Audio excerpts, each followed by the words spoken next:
राधा स्वामी, राधा स्वामी दयाल की दया, राधा स्वामी सहाय, राधा स्वामी। प्यारी साध संगत जियो,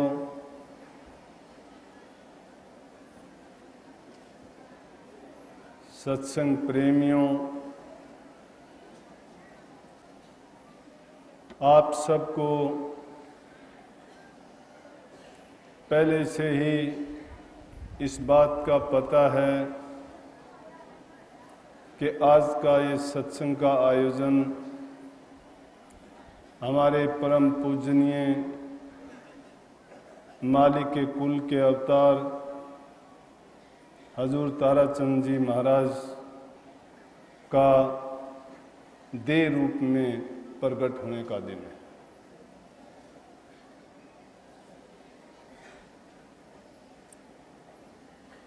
मरना जीना संसारी जीवों का होता है। शब्द की कभी ना अंत हुआ है और ना कभी आदि हुई है। वो शब्द रूप थे हम जैसे मूर्खों के लिए एक स्थूल रूप धारण करके इस मार्ग पर डालने के लिए अपना प्रकाट्य दिखाया था।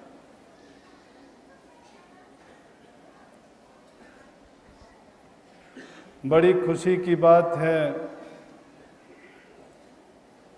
बड़े हर्षोल्लास के साथ, बड़ी उमंग खुशी से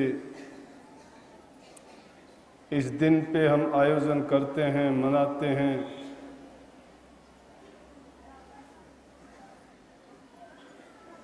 परेशानी भी आपको बहुत होती है, कहीं पानी की तकलीफ, कहीं आने जाने में मुश्किल, प्रसाद लेने में, बैठने में भी परेशानी होती है, लेकिन उस परेशानी की ओर आपका कभी ध्यान नहीं जाता। धक्के लगते हैं लेकिन आपको उसमें आनंद आता है, क्योंकि आप जिस चीज के जिज्ञासु बन के आए हैं, वो धारणा, वो लक्ष्य आपके मन में ऐसा एक श्रद्धा का रूप बन के रम्या हुआ है कि जिसके कारण आप उन बारी तकलीफों को, दुखों को महसूस नहीं करते।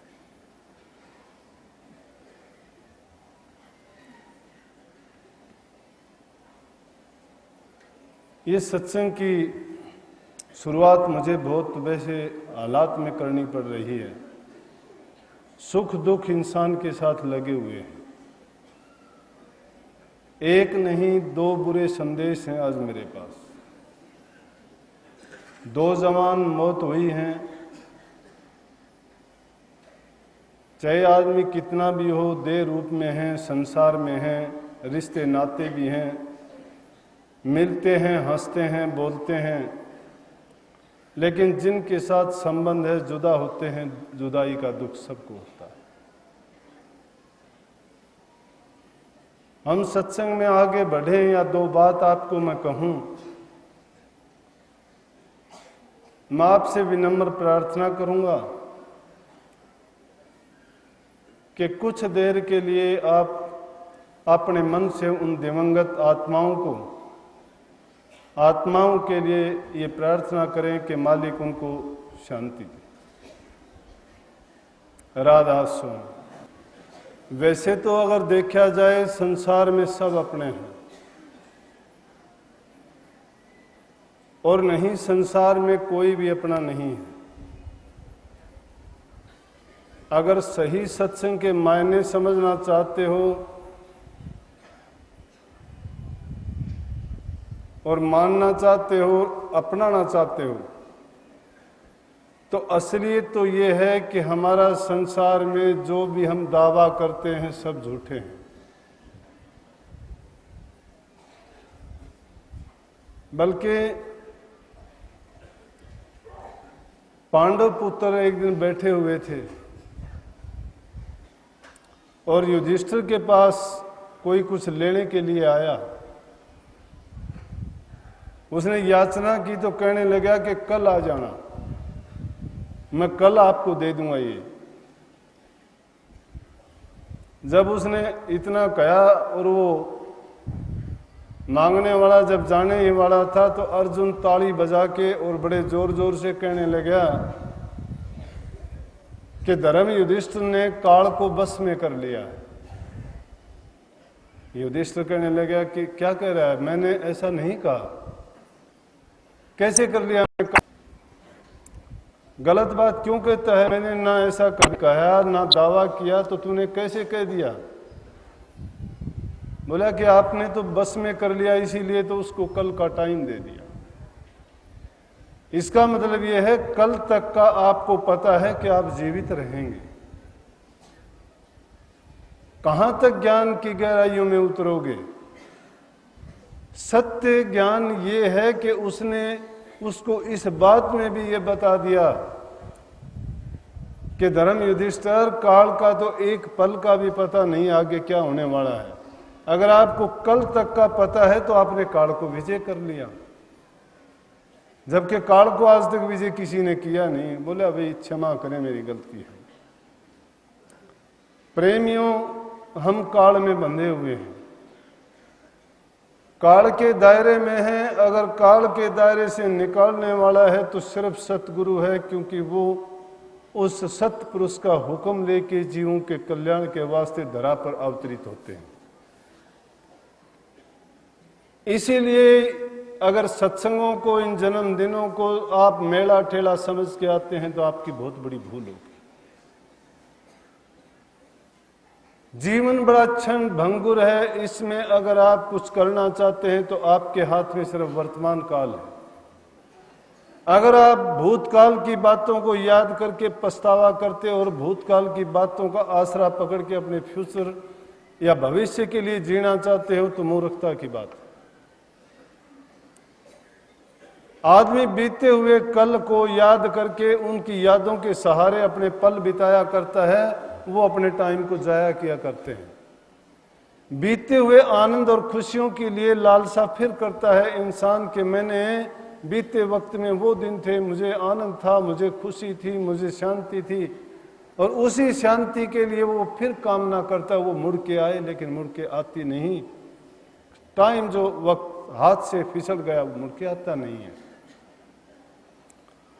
और अगर आगे के दावे कोई ठोकता है कि ये होगा वो होगा, मैं ये करूंगा वो करूंगा, आगे वक्त आएगा तो क्या पता कि आपके लिए कितने संदेश, कितनी परेशानियां और क्या क्या लेके आएगा।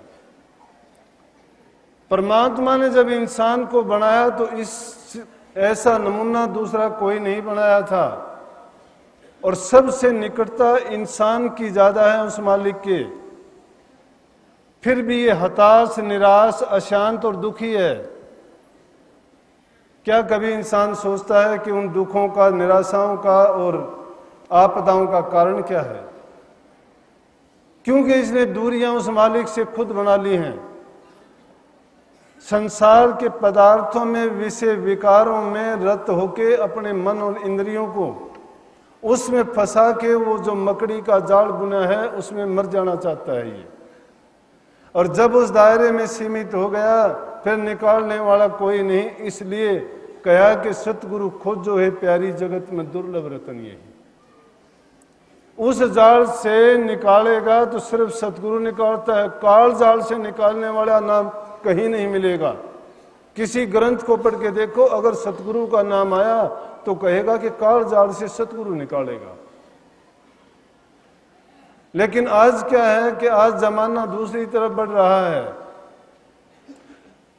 आज संस्कारों का हनन हो चुका है। समाज के ठेकेदारों ने ही समाज को बिगाड़ दिया है।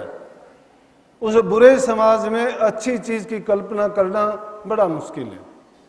लेकिन भक्तों ने अपना रास्ता नहीं छोड़ा, क्योंकि जिन्होंने सहारा उस नाम का लिया और नाम पर पूरा यकीन किया, तो नाम से बढ़ के कोई ताकत नहीं है। लेकिन लालच ने हमें विलासता में धकेल दिया। हमने जीवन को एक सौदा कर लिया, व्यापार बना लिया हमने, और इसलिए सुख दुख हानि लाभ के लिए हम तड़प तड़प के दुख उठाते हैं। अगर उसको व्यापार या सौदा नहीं बनाते तो जीवन बड़ा पवित्र था। ये ब्रह्म था खुद, आत्मा का वास है, सबके अंदर है, लेकिन ज्ञान है, समझ है। फिर भी भूल अगर पड़ी, सतगुरु आया, उसने पर्दा उघाड़ दिया। और आखिर में जो कही, अगर वाणी को पढ़ते हो तो आंख में कहा कि कहना था सोई कह डाला, अब क्या खोल लो, खोल कही, खोल लो आंख, निकट ही देखो। निकट कैसे देख लोगे? आप कहोगे दूसरी वाणियों में तो कहते हैं, कबीर साहब ने कहा, नानक साहब ने कहा, मौलाना रूम ने कहा, जितने संत फकीर आए जिन्होंने भी इस ध्यान की महिमा गाई, उन्होंने तो कहा कि आंख बंद करके अंदर में जाओ। लेकिन स्वामी जी ने उनके उल्टा कैसे कह दिया कि खोल लो आंख, निकट ही देखो। अब कोई आदमी पूछे तो इसका जवाब है क्या देंगे? विद्या के बल से नहीं। अगर आप परमार्थी हैं, परमार्थ की कमाई करते हैं, ध्यान समाधि लगाते हैं, अगर सतगुरु के पूरे श्रद्धावान, उनके बताए मार्ग पर चलने वाले हों, तो उस त्रिनेत्र को खोलने का इशारा है ये कि उस त्रिनेत्र को खोलो, ज्ञान के चक्षु को खोलो।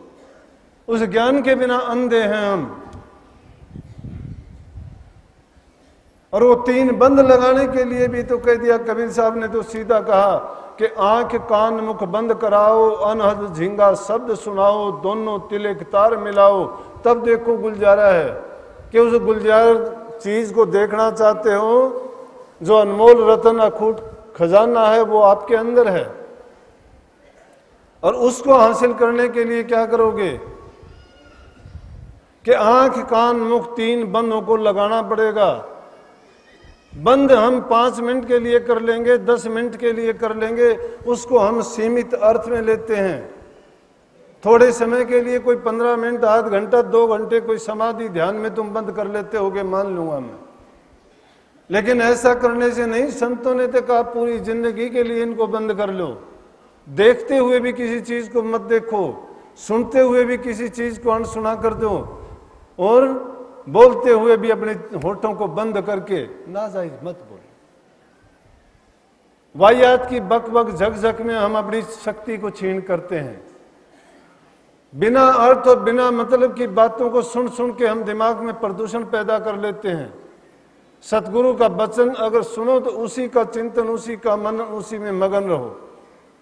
देखो कि तुम्हारी क्या अवस्था हो जाती है। लेकिन हमने आदत डाल ली है बारी दुनिया में जीने के लिए। इंसान का मूल मन है, मन विकारों की जड़ है, और उस मन में पैदा होते हैं तीनों प्रकार के विकार, शारीरिक, मानसिक और आत्मिक। सब दूषित बना दिया इंसान को। अंदर से जब दूषित बनाया तो बाहर वही फूट के आया। जबान से वही गंद बाहर निकलता है, हमारी आंखों से वही गंदापन झरता रहता है। जो भी हम क्रिया करते हैं, कर्म करते हैं, सब उसका परिणाम अगर देखें तो एक भी तो भला और शुद्ध नहीं है।